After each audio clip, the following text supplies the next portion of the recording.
Hi எல்லோருக்கும் வணக்கம். நான் உங்கள் தோழி பேசுகிறேன். இன்றைக்கி நம்ம பார்க்க போகிற ரெசிபி கம்பு கஞ்சி. அதை எப்படி செய்யலான்னு பார்க்கலாம் வாங்க.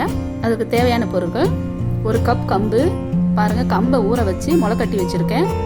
முளைக்கட்டி வச்சு நம்ம அதில் செஞ்சோம்னா அந்த கஞ்சி ரொம்ப சுவையாக இருக்கும், நல்ல ஹெல்த்தாகவும் இருக்கும். நமக்கு பனங்கற்கண்டு தேவையான அளவு, 1/2 கப் பால், 5 பாதாம் நல்லா ஊற வச்சு தோலை உரிச்சு வச்சுக்கணும், 5 முந்திரி, 2 ஏலக்காய்.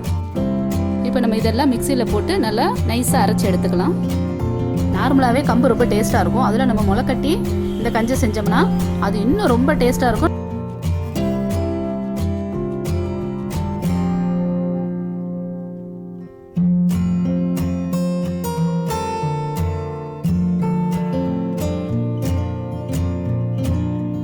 இப்போ நல்லா அரைச்சி வந்துச்சு பாருங்க.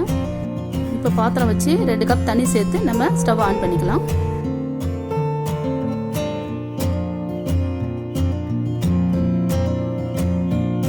நம்ம அரைச்சி வச்ச இந்த விழுதை அதில் நல்லா சேர்த்து கலக்குங்க.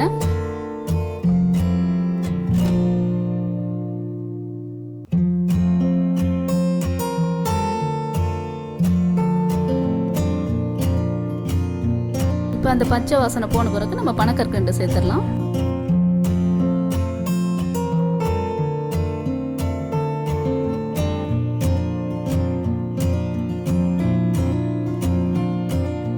நல்லா கொதி வர வரைக்கும் நல்லா மிக்ஸ் பண்ணுங்க. ஒரு சிட்டிக்கு உப்பு சேர்த்துடலாம். உப்பு சேர்த்தாதான் நமக்கு அந்த டேஸ்ட்டு நல்லா கொடுக்கும்.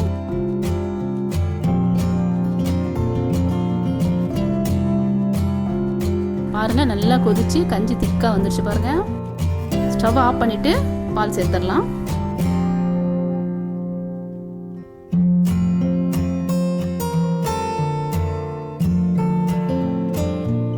அவ்வளவுதான், கம்பு கஞ்சி ரெடி. இதை குழந்தைங்கள்லேருந்து பெரியவங்க வரைக்கும் குடிக்கலாம். வாரம் ஒரு தடவை கண்டிப்பாக இந்த கஞ்சி நீங்கள் குழந்தைங்களுக்கு கொடுங்க, ரொம்ப நல்லது. நல்ல ஹெல்த் ஃபுட் இது.